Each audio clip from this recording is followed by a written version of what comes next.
Vídeo de hoje do canal do Nicola vai te contar sobre a possibilidade de Martim Orreda virar reforço do Corinthians. Quero falar também sobre os jogos desse domingo, o empate em 0-0 entre Palmeiras e São Paulo. O Tricolor empatou no Allianz Parque com 2 jogadores a menos. Teve ainda cenas lamentáveis na Ilha do Retiro e no Castelão, resultados da Série B que colocam Grêmio e Bahia na primeira divisão e deixam o Vasco muito perto do acesso. Falo também sobre o Atlético Mineiro correndo o risco de ficar de fora da Libertadores, qual seria o tamanho do prejuízo. Tem ainda tudo sobre a briga generalizada entre torcedores do Ceará e muito mais. Você não perde por esperar. Antes, deixa eu só me apresentar. Jorge Nicola, jornalista esportivo, responsável por esse canal que tem a missão de deixar você por dentro de tudo o que rola no mundo da bola. E todo esse conteúdo é um oferecimento de 1xBet, casa de apostas esportivas que permite a você se dar bem de segunda a segunda. Nessa segunda-feira, por exemplo, tem Red Bull, Bragantino e Santos.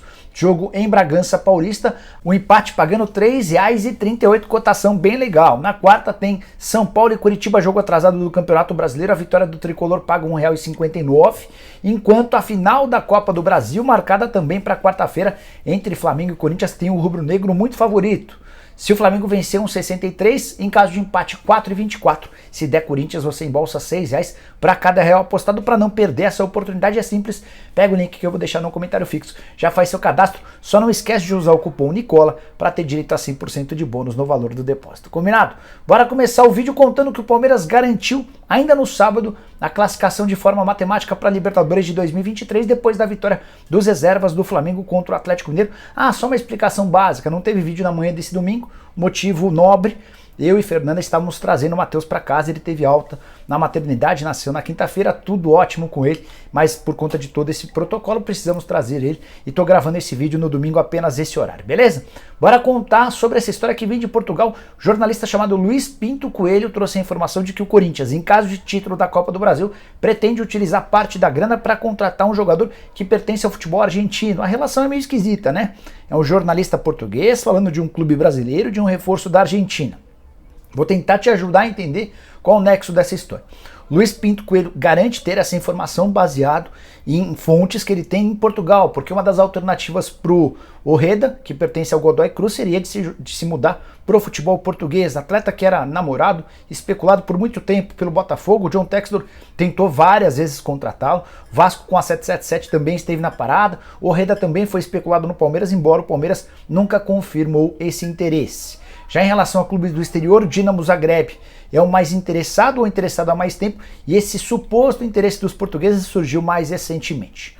Sobre o Corinthians, você sabe que se o Corinthians vencer o Flamengo na quarta-feira, embolsa 60 milhões de reais apenas pelo título. Se for vice-campeão, embolsa só 25.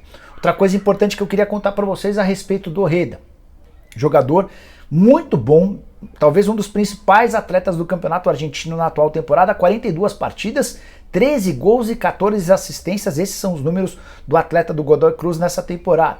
Para tirá-lo do Godoy vão ser necessários mais ou menos 6 milhões de euros ou 31 milhões de reais. E você deve estar se perguntando, e aí, o Corinthians vai ou não tentar esse jogador? Posso assegurar para você que o Orreda está longe de ser a prioridade. O Corinthians tinha 2 nomes preferenciais no finalzinho da janela de transferências, o Ferreira e o Michael, ambos com a ideia de contratação por empréstimo, sem custos. O Corinthians não está a fim de fazer grandes investimentos. E por mais que ele possa ser uma indicação do Vitor Pereira, tô para te dizer que é uma contratação desse porte de 6 milhões de euros, é das mais complexas. Se eu fosse torcedor corintiano, não embarcaria nessa, até porque vai haver muita concorrência, o John Textor segue interessado. Não me parece um jogador que é pretendido pelo Corinthians. Essa fonte que eu consultei do Timão antes de gravar esse vídeo disse que esse nome não foi debatido nos últimos meses. Bora falar sobre a Série B. 2 jogos super importantes, tinha tudo para ser um grande domingo, acabou não sendo. No Rio Grande do Sul, Grêmio e Bahia empataram, o Lucas Mugni colocou o Bahia na frente e o Thiago Santos empatou no segundo tempo. Com o resultado, o Grêmio se manteve em segundo lugar, o Bahia foi para a terceira posição, Grêmio 58 pontos, Bahia 57, os times praticamente asseguraram o acesso. O Bahia, por exemplo, com uma vitória e tropeços de 2 concorrentes no próximo fim de semana já garante o acesso de forma matemática. O Grêmio é uma situação ainda mais confortável. E acabou de acabar, nem foi o jogo, mas acabou de acabar, como é que eu posso dizer, só para vocês entenderem. Sport e Vasco jogaram na Ilha do Retiro, o Sport vencia com um gol de Labandeira, o gol foi marcado no segundo tempo. E já aos 48, depois de revisão do árbitro de vídeo, Rafael Claus marcou pênalti a favor do Vasco. Raniel bateu, fez o gol do empate e em meio à comemoração dos jogadores vascaínos que foram na frente de torcedores do Sport, houve invasão. Não vou chamar de torcedores, mas de vândalos vestidos de torcedores do Sport. Alguns deles, inclusive, agrediram bombeiros. E uma bombeira que estava caída no chão relevou um chute. E essa mesma bombeira, entre outros profissionais, depois atendiam a outros torcedores que haviam se machucado em meio a toda a confusão. Torcedores do Sport chegaram a invadir o campo, chegaram a correr atrás de jogadores do Vasco que se refugiaram nos vestiários. A polícia precisou intervir, conseguiu tirar os torcedores do campo, mas o jogo não recomeçava. E há uma série de versões e discursos. Dos dirigentes do Sport era o Jorginho, técnico do Vasco, fazendo de tudo para que os 4 minutos finais de partida não fossem realizados com medo de tomar o gol. Já os dirigentes do Vasco assegurando que o Rafael Claus não tinha da polícia a segurança completa para a realização da partida. E depois de 1 hora de partida paralisada, entendeu-se pelo fim do jogo, empate em 1-1. Resultado muito ruim para o Sport, que segue 3 pontos atrás do Vasco, com o detalhe de que ainda que vença e o Vasco perca, o Sport vai ficar atrás pelo saldo de gols, que é bastante distante. O Vasco abriu uma boa vantagem em relação aos seus concorrentes, são 4 pontos de vantagem para Sampaio Corrêa e Criciúma, seus 2 próximos adversários dentro de casa. O Vasco, com uma vitória, vai ficar bem tranquilo por acesso. Esse empate, esse resultado fora de casa era super importante. Só para contextualizar: Grêmio 58, Bahia 57, Vasco 56, Sport 53, Sampaio Corrêa e Criciúma 52 pontos. Esses são os times que ainda lutam a 9 pontos do fim do campeonato pelo acesso. Só para arrematar, para não ficar nada parado ou nada sem comentário, contar que o pênalti a favor do Vasco surgiu de uma falta em Alex Teixeira. Foi para mim pênalti, tá? O goleiro do Sport espalma mal uma bola, chega atrasado e derruba o Alex Teixeira. Você marcaria o pênalti? Use o espaço para comentários e deixe sua opinião, beleza? Bora falar sobre mais cenas lamentáveis agora no Castelão, em Fortaleza, Ceará, palco do confronto entre Ceará e Cuiabá. Ceará fez um jogo ruim, saiu atrás do Cuiabá, gol do Daverson. Esse jogo é super importante na luta contra o rebaixamento. O Cuiabá é o primeiro time na zona do rebaixamento e o Ceará é o primeiro time fora. Com esse resultado parcial, o Ceará estava ficando super ameaçado de rebaixamento. Foi quando, aos 46 do segundo tempo, depois de enorme bate-rebate, bola sobrou para o Jô, que marcou o gol do Ceará. 4 minutos depois, uma briga generalizada entre torcedores do Ceará, com direito a arremesso de cadeiras, enfim.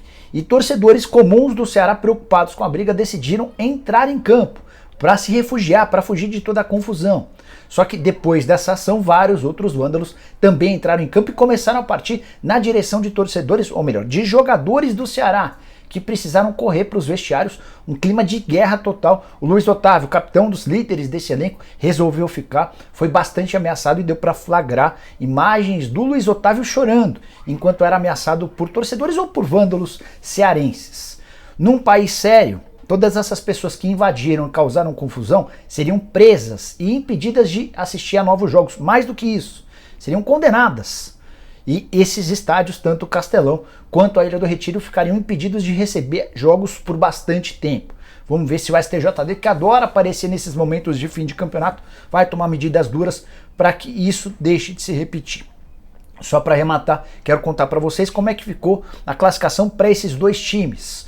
O Ceará foi para 34 pontos e manteve uma distância de 3 para o Cuiabá, que tem 31. Só que um detalhe importante: o Ceará não pode empatar em pontos com o Cuiabá, sob o risco de perder a posição. O Cuiabá tem menos vitórias do que o Ceará tem menos vitórias do que o Cuiabá. O Ceará tem 6, o Cuiabá tem 7. Se o Cuiabá tirar essa distância de 3 pontos, eles vão empatar em pontos e o Cuiabá vai ter mais vitórias, ou seja, vai ficar à frente do vovô. Briga contra o rebaixamento segue extremamente aberta. Bora falar sobre o Atlético Mineiro e o risco de o Galo perder classificação para a Libertadores, quanto isso custaria. De olho na parte financeira, Atlético que conseguiu ser derrotado pelos reservas do Flamengo no Maracanã por 1-0. Fase horrorosa do Atlético Mineiro, um dos maiores investimentos do futebol brasileiro, e o time capengando na 7ª colocação há várias rodadas, só que ele viu alguns desses times adversários se aproximarem dele. Só para contabilizar, parte financeira. Se o Atlético Mineiro for para pré-Libertadores, ele fatura apenas com prêmios prometidos pela Conmebol 6.400.000.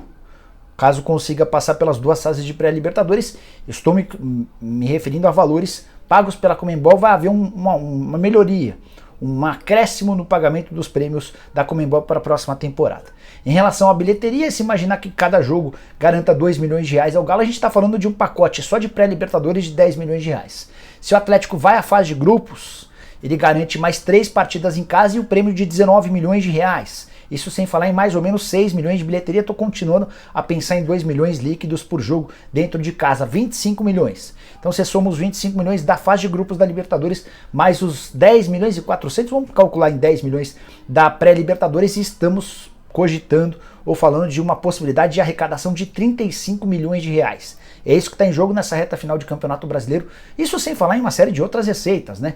Como, por exemplo, a visibilidade que a presença na Libertadores garante, o sócio-torcedor, que certamente é influenciado pela presença ou não do time na Libertadores, publicidade e propaganda, quando você está jogando Libertadores, se atrai mais interessados. Tem muita coisa em jogo nessa reta final do Campeonato Brasileiro e o Atlético não pode, em hipótese alguma, continuar a perder pontos. Nesse exato momento, o Atlético é o 7º colocado, 47 pontos ganhos, o América é o 8º, 45, o Fortaleza é o 9º, 44 e o Botafogo é o 10º também, 44. Com o detalhe de que o Botafogo está jogando nesse momento contra o Internacional. Durante o programa do Nicola a gente fala mais sobre o tema.